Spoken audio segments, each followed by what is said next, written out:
లేదు ఈ రోజు వెళ్ళి నన్ను వీడియో చేసేలా అనిపించట్లేదు.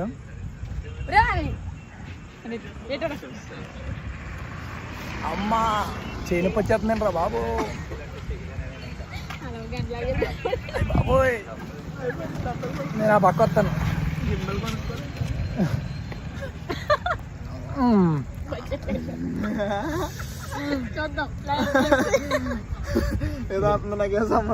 ఏంటి ఏంటి ఏంటి బడ్జెట్ లేదు. 300 అని గింబులోనే చెప్పండి నాకు. 3 రూపాయలు కదా, 3 రూపాయలు. 3 సంతలో కోడి ఉండొచ్చు చూడు బ్రో. కోడి గుర్తుంది. అది ఎంత 200 కదా మనం కొన్నామా? కోడి నేను ఇతరం కొన్నా సరే కోడి 200 కొన్నా. చీపెస్ట్ మోడల్ ఆఫ్ గింబెల్ అది. Cheapest gimbal we can available. ఇది కూడా తింటా. నల్లకి తినండి.